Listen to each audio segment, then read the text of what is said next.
George ஆர்வெல்லின் விலங்குப் பண்ணை. அத்தியாயம் 9. பாக்ஸரின் உடைந்த குழம்பு சரியாவதற்கு பல நாட்கள் பிடித்தது. வெற்றி விழா கொண்டாட்டங்கள் முடிந்த மறுநாளே காற்றாடி இயந்திர கட்டிட வேலை தொடங்கப்பட்டது. பாக்ஸர் ஒரு நாள் கூட ஓய்வு எடுத்துக்கொள்ள மறுத்து பழைய மாதிரியே வேலையை தொடர்ந்து செய்து வந்தது. தனக்கு உடலில் நோவு இருப்பதை பற்றி மிருகங்கள் தெரிந்து கொள்ளக் கூடாது என்று பல்லை கடித்துக்கொண்டு பாடுபட்டது. குளோவரிடம் மட்டும் சாயங்கால வேளையில் குழம்பு வலிக்கிறது என்று ரகசியமாக சொல்லும். குளோவர் பச்சளைகளை கடித்து பக்குவப்படுத்தி பாக்ஸரின் காலில் வைத்து கட்டும். அதுவும் பெஞ்சமனும் பாக்ஸரை குறைவாக வேலை செய்யவும் உடம்பை அதிகமாக அலட்டிக்கொள்ளாதிருக்கவும் என்று தூண்டின. குதிரைக்கு மூச்சு என்றும் இருக்காது, அது ஒரு நாள் போய்விடும் என்ற பழமொழியை பாக்ஸருக்கு ஞாபகப்படுத்தியது குளோவர். ஆனால் பாக்ஸர் அதை காதில் போட்டுக்கொள்ளவே இல்லை. வாழ்க்கையில் ஒரே ஆசைதான் இருந்தது அதற்கு. அது ஓய்வு எடுத்துக்கொள்ளும் முன் காற்றாடி இயந்திர கட்டிட வேலை துவங்கி கொஞ்சமாவது நடந்துவிட வேண்டும் என்பதுதான். ஆரம்ப நாட்களில், அதாவது விலங்கு பண்ணையின் புரட்சிக்கு பின் முதலாக விதிகள் சட்டத்திட்டங்கள் எல்லாம் வகுக்கும் போது குதிரைக்கும் பன்றிக்கும் ஓய்வு பெறும் வயது 12 என்று தீர்மானிக்கப்பட்டது. பசுக்கள் 14வது வயதிலும், நாய்கள் 9வது வயதிலும், ஆடுகள் 7வது வயதிலும், வாத்துகளும் கோழிகளும் 5வது வயதிலும் ஓய்வு பெறலாம் என்று தீர்மானிக்கப்பட்டிருந்தது. வயது வந்தவர்களுக்கு தாராளமாக உபகார சம்பளம் அளிப்பது என்றும் தீர்மானம் ஆகியிருந்தது. இதுவரை ஒரு மிருகம் கூட உபகார சம்பளம் பெற்றுக்கொண்டு ஓய்வு பெறவில்லை. ஆனால் கொஞ்ச நாளாக ஓய்வு, உபகார சம்பளம் என்கிற விஷயங்கள் மட்டும் அடிக்கடி மிருகங்களிடையே பேச்சில் அடிபட்டன.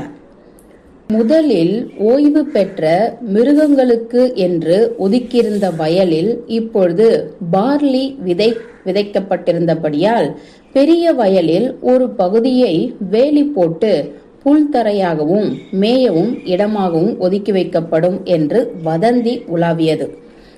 குதிரைக்கு உபகார சம்பளமாக ஒரு நாளைக்கு 5 பவுண்டு தானியமும் 15 பவுண்டு புல்லும் தரப்படும். இது தவிர கேரட்டு, காய்கறி முதலியன விடுமுறை நாட்களில் தரப்படும் என்று பேசிக்கொள்ளப்பட்டது. அடுத்த வருஷம் கோடையில் பாக்ஸருக்கு வயது 12 அடைய இருந்தது. இப்பொழுது வாழ்க்கை மிகவும் கடினமானதாகத்தான் இருந்தது. முந்தைய மாரிகாலம் போலவே இந்த மழைக்காலமும் கடுமையான குளிராகவே இருந்தது. உணவும் பற்றாக்குறைதான். மீண்டும் ஒரு முறை உணவு அளவுகளுக்கெல்லாம் குறைக்கப்பட்டன. நாய்களுக்கும் பன்றிகளுக்கும் தவிர மற்ற விலங்குகளுக்கெல்லாம் போதிய அளவு உணவு கிடைக்கவில்லை. எல்லா மிருகங்களுக்கும் ஒரே மாதிரியான அளவில் உணவு தருவது என்பது விலங்கு தத்துவத்துக்கு ஒத்து வராதது என்று ஸ்வீக்லர் பலதரப்பட்ட புள்ளி விவர தத்துவ தரிசன விளக்கங்களுடன் விலங்குகளிடம் ஸ்தாபித்தது. எது எப்படியானாலும் உணவு பற்றாக்குறை இல்லை என்பதை அது பலதரப்பட்ட புள்ளி விவரங்களை கொண்டு எடுத்துக்காட்டியது. குறைவாக தோன்றியதே தவிர உண்மையில் குறைவே அல்ல என்று ஆணித்தரமாக மெய்ப்பித்தது. தற்காலிகமாக ஏதோ ஒரு சிறு மாறுதல் தேவைப்பட்டு செய்திருப்பது உண்மைதான்.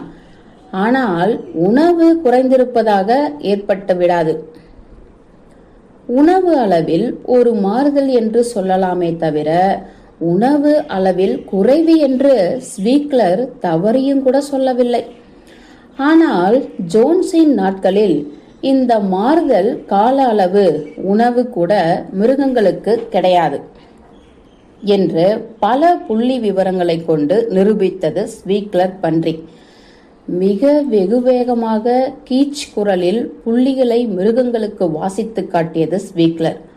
கொள்ளு, வைக்கோல், பீட்ரூட், கேரட் போன்ற உணவுகள் எல்லாம் ஜோன்ஸின் நாட்களில் கிடைத்ததைப் போல 2 பங்கு இப்போது கிடைக்கிறது என்று ஸ்தாபித்தது ஸ்வீக்லர். ஜோன்ஸ் காலத்தை விட இப்போது குறைவாகவே விலங்குகள் வேலை செய்கின்றன என்றும், பண்ணையில் ஈக்கள் முதலியவற்றன தொல்லைகள் குறைந்துவிட்டன என்றும், குடித்தண்ணீர் முன்னை விட நல்லதாக இருக்கிறது என்றும், மிருகங்களின் ஆயுள் அதிகரித்து விட்டது என்றும், அவற்றின் குட்டிகள் சௌகரியமாக குழந்தை பருவத்தை தாண்டி உயிர் வாழ்கின்றன என்றும், படுக்க வைக்கோலும் அதிகமாக கிடைக்கிறது என்றும் ஆணித்தரமாக மறுக்க முடியாதபடி சொல்லியது ஸ்வீக்லர்.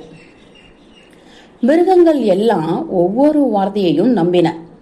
உண்மையை சொல்ல போனா ஜோன்ஸையோ ஜோன்ஸின் காலத்து விஷயங்களோ அவற்றிற்கு அடியோடு மறந்து போய்விட்டன.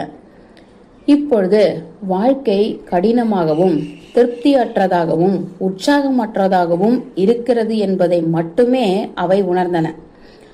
தற்பொழுது அவை அடிக்கடி பசியுடனும் குளிருடனும் போராட வேண்டியிருந்தது. தூங்காத நேரமெல்லாம் இப்பொழுது அவை ஓயாமல் உழைத்துக் கொண்டிருந்தன. அவ்வளவுதான் அவற்றிற்கு தெரிந்த விஷயம். ஜோன்ஸ் கோலத்தில் இன்னும் மோசமாகத்தான் இருந்திருக்கும். அப்படி நம்ப அவை தயாராகவும் இருந்தன. அப்படி நம்புவதில் ஒரு உற்சாகமும் கொண்டன. தவிரவும் அந்த காலத்தில் விலங்குகளுக்கெல்லாம் மனிதனுக்கு அடிமைப்பட்டு கிடந்தன. இப்பொழுது அவை சுதந்திரம் பெற்றுவிட்டன. அது பெரிய முக்கியமான விஷயம் அல்லவா? இந்த முக்கியமான வித்தியாசத்தை அடிக்கொரு தரம் ஸ்வீக்லர் சுட்டிக்காட்ட தயங்கவில்லை. தவிரவும் இப்பொழுது விலங்குகளின் எண்ணிக்கையும் அதிகரித்திருந்தது. இலையுதிர் காலத்தில் சற்றேறக்குறைய ஒரே சமயத்தில் 4 பெண் பன்றிகளும் குட்டிகள் போட்டன. அவைகள் 31 குட்டிகள் போட்டன. பிறந்த குட்டிகள் கரும்புள்ளியும் வெள்ளை புள்ளியுமாக இருந்தன. பண்ணையிலேயே நெப்போலியனை தவிர வேறு ஆண் பன்றிகள் இல்லாததால் இந்த குட்டிகளின் தகப்பனார் யார் என்பது பற்றி சந்தேகத்துக்கு இடமே இல்லை. சுண்ணாம்பும் கல்லும் வாங்க வசதி ஏற்பட்டவுடன் பண்ணை வீட்டு தோட்டத்திலேயே ஒரு பள்ளிக்கூடம் கட்டப்படும் என்று அறிவிக்கப்பட்டது. தற்காலிகமாக பன்றிக்குட்டிகளுக்கு நெப்போலியனே பாடம் சொல்லி தந்தது. பண்ணை வீட்டு சமையலறையில் வகுப்புகள் நடந்தன. அவை விளையாட தோட்டத்தை தாண்டி வெளியே செல்ல அனுமதிக்கப்படவில்லை. தவிரவும் பண்ணையிலிருந்த மற்ற மிருகங்களின் குட்டிகளுடன் விளையாட பழக பன்றிக்குட்டிகள் அனுமதிக்கப்படவில்லை. சற்று ஏறக்குறைய இதே சமயத்தில் இன்னொரு விதியும் அமலுக்கு வந்தது. பாதையிலேயே ஒரு பன்றி எதிர்பட்டால் மற்ற எந்த மிருகமானாலும் அதற்கு வழிவிட்டு மரியாதையாக ஒதுங்கி நிற்க வேண்டும் என்பதுதான் அது. எந்த பன்றியும் விடுமுறை நாட்களிலும் ஞாயிற்றுக்கிழமையிலையும் தன் வாலில் பச்சை நிற ரிப்பன் ஒன்று கட்டிக்கொள்ளலாம். அந்த உரிமை அதற்கு உண்டும் என்றும் அறிவிக்கப்பட்டது. பண்ணை காரியங்கள் அவ்வருடம் வெற்றிகரமாகவே நடந்தன. ஆனால் பண்ணையிலேயே போதிய பணம்தான் இல்லை. கல், சுண்ணாம்பு, மணல் எல்லாம் தேவை. பள்ளிக்கூடம் கட்டுவதற்கு அவைகளை வாங்கியாக வேண்டும். காற்றாடி இயந்திர ஜாமான்கள் வாங்க மீண்டும் பணம் சேகரிக்க வேண்டும். வீட்டு விளக்குகளுக்கு எண்ணெய், மெழுகுவர்த்திகள் எல்லாம் வாங்கியாக வேண்டும். நெப்போலியனின் உபயோகத்துக்கென்று சர்க்கரை வாங்க வேண்டும். மற்ற விலங்குகள் சர்க்கரை உபயோகப்படுத்தக்கூடாது. உபயோகப்படுத்தினால் அவை அதிகமாக கொழுத்து போய்விடும் என்று விதி ஏற்பட்டிருந்தது. மற்றும் பண்ணைக்கு தேவையான தளவாடங்கள், ஆயுதங்கள், ஆணிகள், கயிறு, எரிப்பதற்கு கரி, கம்பி, இரும்பு, நாய் பிஸ்கோத்துகள் முதலியனவும் வாங்கியாக வேண்டும். வைக்கோல் போர் ஒன்றும் அறுவடையான உருளைக்கிழங்கில் ஒரு பகுதியும் விற்கப்பட்டன.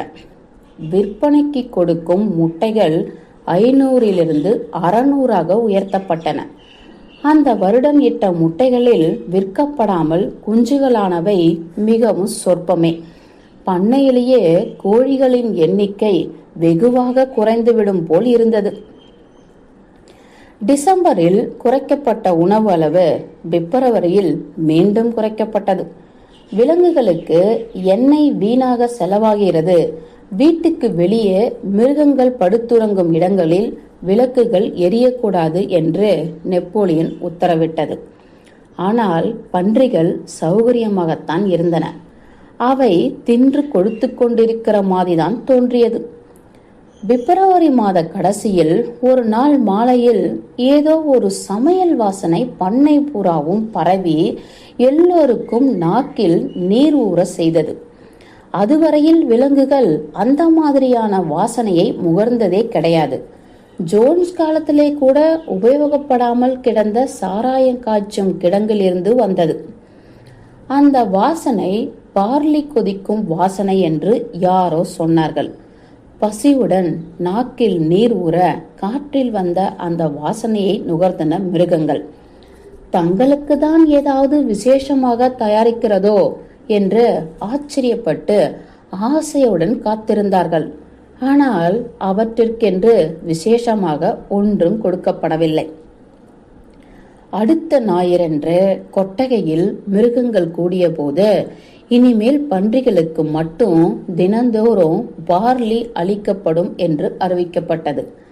வேறு எந்த விலங்கும் பார்லி உபயோகிக்க கூடாது என்றும் அறிவிக்கப்பட்டது. பழத்தோட்டத்துக்கு அப்பால் இருந்த வயலில் இனி பார்லியை தவிர வேறு எதுவும் பயிரிட மாட்டாது. இத்துடன் இல்லாமல் தினமும் பன்றிகளுக்கு ஒரு கோப்பை பீர் தரப்படுவதாக ஒரு செய்தியும் விலங்கு பண்ணையில் பரவியது. நெப்போலியனுக்கு மட்டும் தினமும் 1/2 லிட்டர் பார்லி பீர் கொடுக்கப்பட்டது என்றும் தெரிய வந்தது. அந்த பீரை நெப்போலியன் தினமும் பீங்கான் பாத்திரத்தில் தான் சாப்பிட்டு வந்தது என்றும் தெரிய வந்தது. மிக மிக கடினமான வேலைகள் இருந்தன. எனினும் இப்பொழுது விலங்குகள் வாழ்க்கையில ஒரு புது கௌரவமும் பெருமையும் பெற்றிருந்தன என்பதால் வாழ்க்கை சந்தோஷமாகவே இருந்தது. எப்பொழுதும் இல்லாத ஒரு புது மேன்மை உணர்ச்சியுடன் மிருகங்கள் வாழ்ந்தன. பாட்டு கச்சேரிகள், பிரசங்கங்கள், ஊர்வலங்கள் எல்லாம் இப்பொழுது அதிகமாக இருந்தன. வாரத்தில் ஒரு நாள் மிருகங்கள் தாமாக கூடி கொண்டாட்டங்கள் நடத்த வேண்டும் என்று நெப்போலியன் உத்தரவிட்டிருந்தது. இப்படி கொண்டாட்டங்களில் கலந்து கொள்ளாதவர்களுக்கு பன்றிகள் கடுமையான தண்டனைகள் விதித்தன. விலங்கு பண்ணையின் சாதனைகளை பற்றி பாராட்டுவதற்காகவே இந்த கூட்டங்கள் கூடின. குறிப்பிட்ட ஒரு நேரத்தில் மிருகங்கள் எல்லாம் தங்கள் தங்கள் அலுவல்களை அப்படியே விட்டுவிட்டு வந்து ஒன்று கூடி இராணுவ அணிவகுப்பு முறையில் வரிசையாக பண்ணையை சுற்றி சுற்றி வர வேண்டும். பன்றிகள் முதலில் போகும், பிறகு குதிரைகள், அப்புறம் பசுக்கள், அடுத்து ஆடுகள், அதற்கு அப்பால் கோழிகளும் வாத்துகளும். இரு மருங்கிலும் வேட்டை நாய்கள் உடன் வரும். எல்லாவற்றிற்கும் தலைமை வகிக்க கட்டியம் கூறிக்கொண்டோ நெப்போலியனின் கருப்பு சேவல் செல்லும். பாக்ஸரும் குளோவரும் பெரிய பேனர் ஒன்றை உயர்த்தி தூக்கிச் செல்லும். அந்த பேனர் துணியில் அழகாக குளம்பும் கொம்பும் பொறித்திருக்கும். அதன் கீழ் தோழர் நெப்போலியன் வாழ்க என்று எழுதியிருக்கும். ஊர்வல கொண்டாட்டத்துக்கு பிறகு நெப்போலியனை போற்றி புகழ்ந்து பாட்டுகள் படிக்க வேண்டும். வழக்கமான ஸ்வீக்லர் பன்றி விலங்கு பண்ணையில் உணவு நிலை இப்பொழுது எப்படி உயர்ந்து நன்றாக இருக்கிறது என்று ஏராளமான புள்ளி விவரங்களுடன் ஒரு பிரசங்கம் நிகழ்த்தும். புதிதாக இந்த பருவத்தில் உணவு உற்பத்தி எவ்வளவு சதவிகிதம் பெருகியிருக்கிறது என்பதை அது எடுத்து சொல்லும். சில சமயம் இந்த சந்தர்ப்பங்களில் துப்பாக்கி வேட்டு வெடிப்பதும் உண்டு. இந்த கூட்டங்களில் அதிக ஆர்வம் காட்டிய மிருகங்கள் ஆடுகள்தான். யாராவது எதையாவது பற்றி விவாதித்து குறை சொல்ல ஆரம்பித்தால் ஆடுகள் கோஷ்டியாக 2 கால் கெட்டது, 4 கால் நல்லது என்று சேர்ந்தாற் போல 10 நிமிடம் பாடி விவாதமோ சர்ச்சையோ இல்லாமல் செய்துவிடும். மொத்தத்தில் சொல்ல போனால் இந்த கூட்டங்கள் உற்சாகம் தருபவையாகத்தான் இருந்தன. அவை யாருக்கும் அடிமைப்பட்டிருக்கவில்லை. தாங்களே தங்களுக்கு எஜமானர்கள் என்பதை ஞாபகப்படுத்தி மனதுக்கு உற்சாகம் தருவதற்கு இந்த கூட்டங்கள் பெரிதும் பயன்பட்டன. அவை பட்ட பாடுகளுக்கெல்லாம் செய்த வேலைகள் எல்லாம் தங்கள் லாபத்துக்காகவே அன்றி பிறர் யாருடைய லாபத்துக்காகவும் அல்ல. பாட்டுகள், ஊர்வலங்கள், ஸ்வீக்லர் பன்றியின் புள்ளி விவரங்கள், பிரசங்கம், துப்பாக்கி வேட்டு, சேவலின் கட்டியம் கூறல், பறக்கும் பேனர் கொடி எல்லாமாக சேர்ந்து வயிறு காய்வதை மறக்க வைக்க உபயோகிக்கப்பட்டன.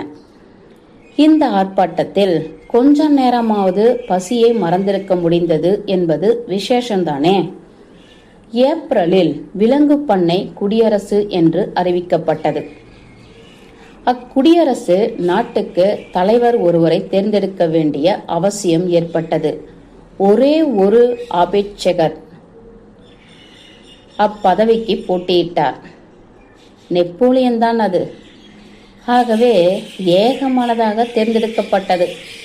அதே தினத்தன்று ஸ்னோபாலின் பழைய துரோக செயல்களை ஐயம் திரிபர நிரூபிக்க புது சான்றுகள் பல, கடிதங்கள் பல அகப்பட்டிருப்பதாக அறிவிக்கப்பட்டது. ஜோன்ஸுடன் ஸ்னோபால் செய்து கொண்ட ஒப்பந்தம் பற்றி முழு விவரங்களும் கிடைத்துவிட்டன. அதிலிருந்து தெரிந்ததாவது, முன்னர் மிருகங்கள் நினைத்தபடி தந்திரமாக மாட்டுக்கொட்டில் யுத்தத்தில் மிருகங்களை தோற்கடிக்க நினைத்ததுடன் நின்றுவிடவில்லை ஸ்னோபால். அது உண்மையில் எதிர்க்கட்சி தலைமை தாங்கியே விலங்கு பண்ணை மேல் யுத்தம் செய்தது என்பது மறுக்க முடியாத காரணங்களால் இப்போது தெரிந்துவிட்டது. ஜோன்ஸ் கட்சியிலிருந்து சண்டையிட்டது மட்டுமல்ல, உண்மையில் அதுவேதான் ஜோன்ஸ் கட்சியின் முன்னின்று மிருகங்களுக்கு எதிராக யுத்தத்தை நடத்தியது. மனிதகுலம் வாழ்க என்று கோஷமிட்டு கொண்டு மனிதர் கோஷ்டிக்கு தலைமை வகித்து நடத்தியது ஸ்னோபால் தான். ஸ்னோபாலின் முதுகில் அன்று காயங்கள் ஏற்பட்டு ரத்தம் வழிந்ததே, அது எப்படி ஏற்பட்டது தெரியுமா? யுத்த ஆரம்பத்தில் நெப்போலியன் ஸ்னோபாலின் மேல் பாய்ந்து முதுகில் கடித்து ரத்தம் பெருக செய்ததால் ஏற்பட்ட காயங்கள் அவை. மிருகங்களில் வயதானவற்றுக்கு இதெல்லாம் சரிவர ஞாபகம் இருக்கலாம். இன்னமும் பல வருடங்கள் எங்கேயோ கண்காணாமல் போய்விட்ட மோசஸ் என்ற காகம் அந்த வருடம் நடுக்கோடையில் திடீரென்று வந்து சேர்ந்தது. அது சிறிதும் மாறவில்லை. இப்பொழுதும் ஒரு வேளையும் செய்யவில்லை. இன்னமும் பழைய மாதிரியே அது கற்கண்டு மலையை பற்றி தான், ஆனந்தங்களை பற்றியும் பேசியது. ஒரு மரக்கிளையில் உட்கார்ந்து கொண்டு ரெக்கைகளை படபடவென்று அடித்துக்கொண்டு கேட்பவரிடம் மணிக்கணக்காக கதைகளை அளக்கும் அது. நீண்ட கரிய மூக்கை மேலே உயர்த்தி காட்டிக்கொண்டு அது சொல்லும், தோழர்களே, அங்கே, அதோ அங்கே மேலே, அதோ தெரிகிற கருமேகத்துக்கு மேல அப்பால் இருக்கிறது கற்கண்டு மாமலை. அங்கு வேலைகளே கிடையாது. இங்கு வேலை செய்து அழுத்து விலங்குகள் எல்லாம் அங்கு நிம்மதியாக ஆனந்தமாக இருக்கலாம். சொர்க்க பூமி அது, ஆனந்தமான நாடு. இவ்விதமாக சொல்லும். ஒரு சமயம் உயர பறக்கும்போது அந்த மலையை தான் பார்த்ததாக கூட அது சொல்லியது. எல்லையற்ற புல்லும் கொள்ளும் தானியங்களும் வைக்கோலும் அங்கே இருக்கிறது என்றது. வயிறார தின்னுவதை யாரும் தடுப்பதில்லை என்றது. பசுமையான இலைகள் ஏராளமாக இருந்தன. வேலிகளிலே தின்பண்டங்களும் சர்க்கரை கட்டிகளும் காய்த்து குலுங்கின என்றது. மிருகங்களில் பலவும் அது சொல்வதை நம்பின. நம்புவதற்கு அவை தயாராக இருந்தன. அதற்கு காரணம் இதுதான். இப்பொழுது இந்த விலங்குகளின் வாழ்க்கை கடினமான வேலைகளும் தீராத பசியும் நிறைந்ததாக இருந்தது. வேறு எங்காவது ஒரு உலகத்தில் இதைவிட சிறந்ததாக ஒரு வாழ்க்கை இருக்கத்தானே வேண்டும். மோசஸை பற்றி பன்றிகள் என்ன நினைத்தன என்பதை கண்டுபிடிப்பதுதான் சிரமமாக இருந்தது. கற்கண்டு மலை பற்றி மோசஸ் சொன்னதெல்லாம் பொய்க்கதைகள் என்று அவை அலட்சியமாக அபிப்பிராயம் தெரிவித்தன. ஆனால் அதற்காக மோசஸை அங்கிருந்து அவை அடித்து துரத்திவிடவும் இல்லை. அதற்கு தினமும் பீரும் உணவும் கொடுக்கப்பட்டது.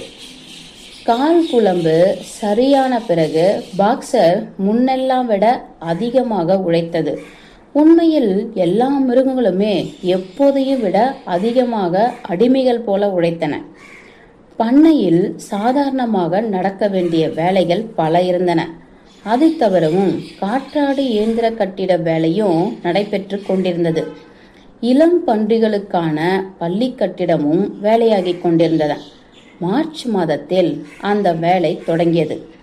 சில சமயம் உணவு போதாக்குறையால் அதிக வேலை செய்யும் போது மயக்கம் வருகிற மாதிரி இருந்தது பாக்ஸருக்கு. ஆனால் அதற்காகவெல்லாம் அது வேலை செய்ய தயங்குவதாக இல்லை. இப்பொழுது தன் பலம் குன்றிவிட்டது என்று அது பேச்சாலோ செயலாலோ காட்டிக்கொள்ளவே இல்லை. தன் தோற்றம்தான் ஓரளவு மாறிவிட்டது. முன்போல மிடுக்குடனும் வலுவுடனும் அது இல்லை. அதன் பின் தசைகள் வடிந்து மெலிந்துவிட்டன. உடலில் சருமத்தின் பளபளப்பும் மங்கிவிட்டது. மற்ற மிருகங்கள் பாக்ஸர் வருகிற வசந்தத்தில் முன்போலாகிவிடும் என்று சொல்லிக் கொண்டன. ஆனால் வசந்த காலம் வந்ததும் அதன் உடல் சரியாகவில்லை. மீண்டும் இளைத்தது. சில சமயம் கற்களை குன்றின் மேல் ஏற்றி செல்கிற முயற்சியில் அதற்கு இன்னமும் தைரியமும் தெம்பும் தந்தது அதன் மன வலிமையை தவிர உடல் வலிமை அல்ல என்பது மற்ற விலங்குகளுக்கும் தெளிவாகவே தெரிந்தது. இந்த மாதிரி சமயங்களில் பேசக்கூட சக்தியற்று போய் பாக்ஸர் உதடுகளால் இன்னும் அதிகமாக வேலை செய்வேன் என்று முணுமுணுப்பதை மற்ற மிருகங்கள் கவனிக்கும். குளோவரும் பெஞ்சமனும் உடம்பை பார்த்து கொள்ள சொல்லி மறுபடியும் எச்சரித்தன. அதையெல்லாம் பாக்ஸர் காதில் வாங்கவே இல்லை. அதனுடைய 12வது பிறந்த தினம் வந்து கொண்டிருந்தது. உபச்சார சம்பளம் பெற்று ஓய்வு எடுக்க போகும் முன் காற்றாடி இயந்திர கட்டிடம் கட்ட போதிய கற்கள் சேர்ந்து விட்டால் போதும் என்று பாடுபட்டது பாக்ஸர். கோடையில் ஒரு நாள் அஸ்தமன சமயத்தில் பண்ணை பூராவிலும் பாக்ஸருக்கு ஏதோ நேர்ந்துவிட்டது என்ற வதந்தி கிளம்பியது. தனியாக ஒரு வண்டி கல்லை இழுத்து வர போயிருந்தது அது. அந்த வதந்தி உண்மைதான். 2 நிமிடங்களுக்குள்ளாகவே புறாக்கள் 2 விஷயத்தை பண்ணை முழுவதும் பரப்பிவிட்டன. பாக்ஸர் கீழே விழுந்துவிட்டது. ஆனால் அதனால் எழுந்திருக்க முடியவில்லை. விலங்குகளில் பாதிக்கும் அதிகமாக காற்றாடி இயந்திர கட்டிடம் இருந்த இடத்துக்கு ஓடின. அங்கே கிடந்தது பாக்ஸர். வண்டியின் ஏற்கால்களுக்கு இடையில் கிடந்தது. அதன் கழுத்து தரையோடு நீண்டிருந்தது. தலையை தூக்கக்கூட முடியவில்லை. அதனால் தன் கண்கள் ஒளிமங்கி இருந்தன. அதன் மேல் வேர்வை ஆறாக ஓடிக்கொண்டிருந்தது. அதன் வாயிலிருந்து கொஞ்சமாக இரத்தம் வழிந்திருந்தது. அதன் பக்கத்தில் படுத்த குளோவர் கேட்டது, பாக்ஸர் என்ன செய்கிறது? பலகீனமான குரலில் பாக்ஸர் சொல்லியது, என் சுவாசம் சரியாக இல்லை. அதனால் என்ன, பாதகமில்லை. நான் இல்லாமலேயே நீங்கள் காற்றாடி இயந்திர கட்டிடத்தை கட்டிவிடுவீர்கள். ஏராளமான கற்கள் சேர்ந்துவிட்டன. தவிரவும் நான் ஓய்வு பெற இன்னும் 1 மாதம்தானே இருக்கிறது. உண்மையில் நான் என் ஓய்வு நாளை எதிர்பார்த்துதான் காத்திருந்தேன். பெஞ்சமனும் கிழவனாகிக் கொண்டிருப்பதால் அதையும் என்னுடன் ஓய்வு எடுத்துக்கொள்ள அனுமதித்தார்களானால் எனக்கு பொழுது போகும். உதவிக்கு யாராவது வந்தால் நல்லது. யாராவது ஓடிப்போய் நடந்து விட்டதை ஸ்பீக்லரிடம் சொல்லுங்கள் என்றது குளோவர்.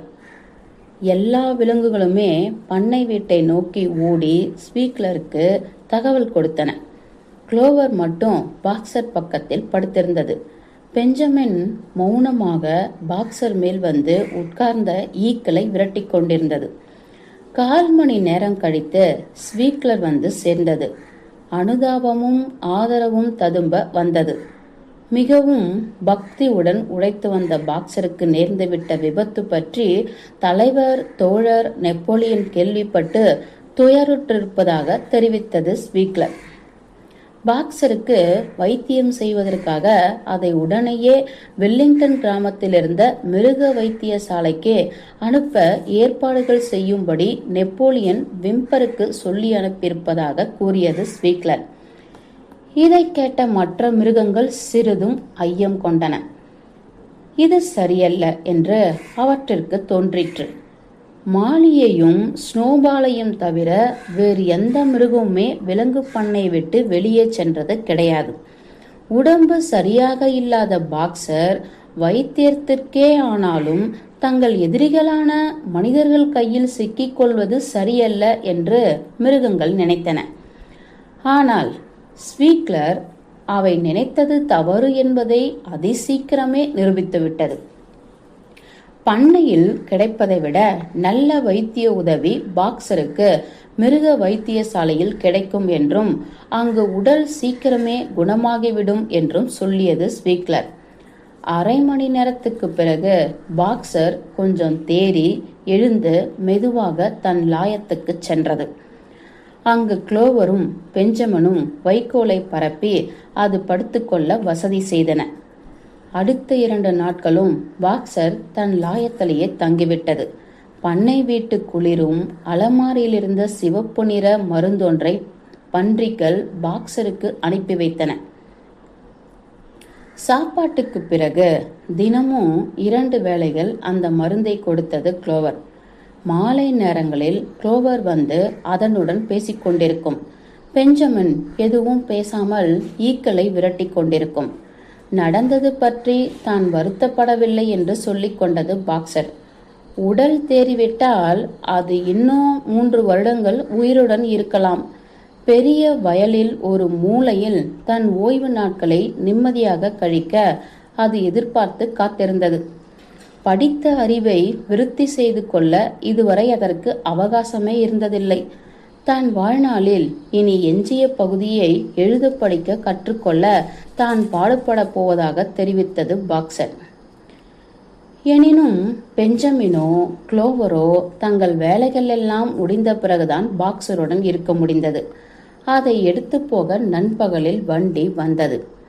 பன்றி ஒன்றின் மேற்பார்வையில் கிழங்குகளை பிடுங்கி நடுகிற வேலையில் ஈடுபட்டிருந்த மிருகங்கள் எல்லாம் அப்பொழுது பெஞ்சமின் உறக்க கத்திக்கொண்டே வயலிலிருந்து ஓடோடி வந்தது.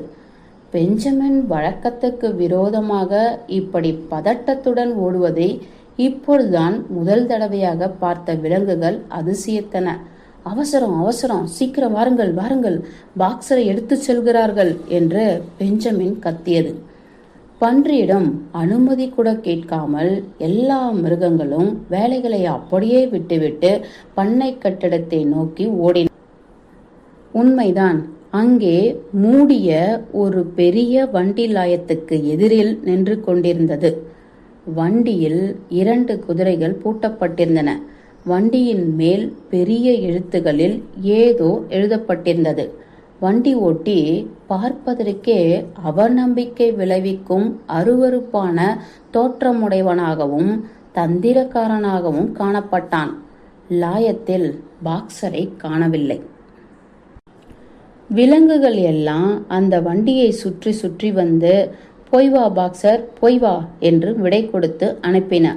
முட்டாள்கள் முட்டாள்கள் என்று பெஞ்சமின் குதித்து குதித்து வந்தது. தன் கால்களால் பூமியை அரைந்தது. அது சொல்லியது, முட்டாள்களே, வண்டியில் எழுதியிருப்பது உங்களுக்கு தெரியவில்லையா? மிருகங்கள் சற்று தயங்கின. அங்கு ஒரு வினாடி மௌனம் நிலவியது. பிறகு முறியல் எழுத்து கூட்டி வண்டி மேல் எழுதியிருப்பதை படித்தது. அதை அப்பால் தள்ளிவிட்டு பெஞ்சமின் எல்லா மிருகங்களுடைய காதிலும் விழும்படியாக வாசித்தது. ஆல்பிரட் சிமண்ட்ஸ், குதிரை கொல்லி, தோல் எலும்பு வியாபாரி, நாய்க்குட்டிகளுக்கு மாமிசம் கிடைக்கும் என்று படித்தது பெஞ்சமின். புரியவில்லையா உங்களுக்கு? பாக்ஸரை குதிரை கொல்லி எடுத்து செல்கிறான், புரிந்ததா என்றது அது. விலங்குகள் எல்லாம் இந்த கொடுமை எண்ணி பயங்கரமாக கூச்சலிட்டன. அதே சமயம் வண்டிக்காரன் சாட்டையை சொடுக்கி தன் வண்டியை ஓட்டத் தொடங்கினான். முற்றத்தை விட்டு வண்டி வேகமாக வெளியேறியது. எல்லா மிருகங்களும் உறக்க கத்திக்கொண்டு வண்டியை பின்தொடர்ந்தன. குளோவர் விழுந்தடித்து கொண்டு முன்வரிசைக்கு வந்தது. அப்பொழுது வண்டி வேகமாக போகத் தொடங்கியது. பருத்துவிட்ட குளோவர் வேகமாக ஓட முயன்றது. பாக்ஸர், பாக்ஸர் என்று கத்திக்கொண்டே ஓடியது. மூடிய வண்டியில் உயர இருந்த ஜன்னல் வழியாக பாக்ஸரின் முகமும் அதன் நெற்றியில் உள்ள வெள்ளை கோடும் தெரிந்தன. பலமான குரலில் குளோவர் கத்தியது, பாக்ஸர், பாக்ஸர், வந்துவிடு, வெளியே வந்துவிடு, வெளியே வந்துவிடு, உன்னை கொல்ல அழைத்து போகிறார்கள், வெளியே குதித்துவிடு பாக்ஸர் என்று எல்லா மிருகங்களுமாக சேர்ந்து இப்பொழுது குரல் கொடுத்தன. ஆனால் வண்டி வேகமாக சென்றது. குளோவர் சொன்னதை பாக்ஸர் புரிந்து கொண்டதா என்பது சந்தேகம்தான். ஆனால் ஒரு நிமிஷத்துக்கு பின் அதன் முகம் ஜன்னலிலிருந்து மறைந்தது. வண்டியின் உட்பகுதியை பாக்ஸர் காலால் உதைத்து கொண்டிருக்கும் சத்தம் கேட்டது. சத்தம்தான் பெரிதாக கேட்டதே தவிர பலம் அதிகமில்லாத உதைகள்தான் அவை. முன்மாதிரி பாக்ஸர் முழு தெம்புடன் இருந்தால் சில உதைகளிலேயே அந்த வண்டியை நொறுக்கியிருக்கும். நெருப்பு பெட்டியை நசுக்குவது போல அது வண்டியை நசுக்கியிருக்கும். ஆனால் பாவம், அதன் கால்களிலே இப்பொழுது பலமே இல்லை. சில நிமிஷங்களில் வண்டி நகர நகர பாக்ஸரின் உதைகளின் சப்தம் கூட குறைந்துவிட்டது. மிருகங்கள் என்ன செய்வது என்று அறியாமல் திகைத்தன. ஒன்றும் தோன்றாமல் போகவே விலங்குகள் வண்டியை இழுத்துச் செல்லும் குதிரைகளை கெஞ்சின. தோழர்களே, தோழர்களே, உங்கள் சகோதரன் அது, யமலோகத்துக்கு அதை அழைத்து கொண்டு போகாதீர்கள் என்று கத்தின. ஆனால் வண்டியை இழுத்துச் செல்லும் குதிரைகள் முட்டாள்கள், கல்வியறிவற்ற மிருகங்கள். நடந்தது என்ன என்பதை அறியாதபடி வேகமாக போய்க் கொண்டிருந்தன. காதுகளை உயர்த்தி கொண்டு இன்னும் வேகமாக ஓடின. அதற்கப்புறம் பாக்ஸரின் முகம் ஜன்னலில் தெரியவே இல்லை. வெளிக்கதவை சாத்தி தாளிட்டு விட்டால் வண்டி தொடர்ந்து போக முடியாதே என்று மிருகத்துக்கு யோசனை தோன்றியது. நல்ல யோசனைதான், ஆனால் காலதாமதமாகிவிட்டது. மிருகங்கள் போய் கதவை சாத்துவதற்கு முன் வண்டி கதவை தாண்டி போய்விட்டது. பாக்ஸரை மீண்டும் யாரும் பார்க்கவில்லை. வில்லிங்டன் ஆஸ்பத்திரியில் பாக்ஸர் இறந்துவிட்டதாக 3 நாட்களுக்கு பிறகு அறிவிக்கப்பட்டது. குதிரைக்கு எவ்வளவு சிறப்பாக வைத்தியம் செய்ய முடியுமோ அவ்வளவு செய்தும் பாக்ஸர் பிழைக்கவில்லை என்றும் அறிவிக்கப்பட்டது. ஸ்வீக்லர் பன்றி வந்து இந்த விஷயத்தை எல்லா விலங்குகளுக்கும் தெரிவித்தது. பாக்ஸரின் கடைசி நேரத்தில்தான் அதனுடன் இருந்ததாக அது சொல்லியது. அந்த காட்சியை என்னவென்று நான் சொல்வேன். அது என் மனதை உருக்கிவிட்டது என்றது ஸ்வீக்லர். பிறகு ஒரு முன்னங்காலை தூக்கி கண்ணில் துளிர்த்த நீரை துடைத்து கொண்டது. கடைசியில் அது உயிர் விடும்போது நான் பக்கத்தில் இருந்தேன். கடைசி மூச்சுடன் பேச முடியாமல் திணறிக்கொண்டே இருந்தது அது. காற்றாடி கட்டிடம் முடியும் முன் போகிறேனே என்று சொல்லி கண்ணீர் வடித்தது. தோழர்களே, முன்னேறுங்கள், விலங்கு பண்ணை நீடோழி வாழ்க, தோழர் நெப்போலியன் செய்வதே சரி என்று கூறிவிட்டு உயிர் துறந்தது அது. இதுதான் பாக்ஸரின் கடைசி வார்த்தைகள். இதை சொல்லிவிட்டு நடுவே கொஞ்சம் தயங்கியது ஸ்வீக்லர் பன்றி. அதனுடைய சிறிய கண்கள் அங்கும் இங்கும் பாய்ந்து சந்தேகத்துடன் பார்த்தன. கொஞ்ச நேரம் மௌனமாக இருந்துவிட்டு தொடர்ந்தது அது. பாக்ஸரை ஆஸ்பத்திரிக்கு எடுத்து செல்லும் போது ஒரு அசட்டுத்தனமான வதந்தி, விஷமத்தனமான வதந்தி உலாவியதாக ஸ்வீக்லரின் காதில் விழுந்ததாம். சில மிருகங்கள் வண்டியின் மேல் குதிரை கொல்லி என்று எழுதியிருந்ததை தவறுதலாக நினைத்து கொண்டு விட்டன. பாக்ஸரை குதிரை கொல்லியிடம்தான் கொண்டு போகிறார்கள் என்று அவை எண்ணிவிட்டன. இவ்வளவு முட்டாளாக எந்த மிருகமாவது இப்படி இருக்க முடியும் என்பது தனக்கு புரியவே இல்லை என்றது ஸ்வீக்லர். அங்கும் இங்கும் குதித்தபடி வாளை ஆட்டிக்கொண்டு நமது தலைவரையும் அவருடைய மனோபோக்கையும் இன்னமுமா மிருகங்கள் தெரிந்து கொள்ளாமல் இருக்கின்றன. நமது தலைவர் தோழர் நெப்போலியன் அப்படியும் நடக்க விட்டுவிடுவாரா என்ன? ஆனால் அந்த தப்பு அபிப்பிராயத்தை சுலபமாகவே போக்கிவிட முடியும். அந்த வண்டி முதலில் ஒரு குதிரை கொல்லியின் வண்டியாக இருந்தது, உண்மைதான். அதை வாங்கிய மிருக வைத்தியருக்கு பழைய பெயரை அழித்துவிட்டு புது பெயரை எழுத சௌகரியப்படவில்லை. ஆகவேதான் மிருக வைத்தியரின் வண்டியை அறிவில்லாத மிருகங்கள் குதிரை கொல்லியின் வண்டி என்று எண்ணி கூக்குரலிட ஆரம்பித்துவிட்டன என்றது ஸ்வீக்லர். இதை கேட்டதும் மிகவும் அனுதாபம் அடைந்த மிருகங்கள் எல்லாம் ஸ்வீக்லர் தொடர்ந்த பாக்ஸரின் கடைசி நிமிஷங்களை பற்றி உருக்கமாக விவரிக்க தொடங்கிவிடவே விலங்குகளுக்கு கொஞ்சம் நஞ்சம் இருந்த சந்தேகங்களும் மறைந்துவிட்டன. எவ்வளவு கவனத்துடன் டாக்டர்கள் நமது பாக்ஸரை கவனித்துக் கொண்டார்கள் என்பதையும், விலை உயர்ந்த மருந்துகளை நெப்போலியன் உத்தரவின் பேரில் செலுத்தினார்கள் என்பதையும் பற்றி உருக்கமாக பேசியது ஸ்வீக்லர். எனவே கடைசி சந்தேகங்களும் தீர்ந்து விலங்குகள் துக்கத்திலும் ஒரு திருப்தி அடைந்தன. பாக்ஸர் கடைசி நிமிஷங்களை மிகவும் சௌகரியமாக கழித்தது என்கிற நம்பிக்கையில் சிறிது பெருமையும் மனநிறைவும் அடைந்தன.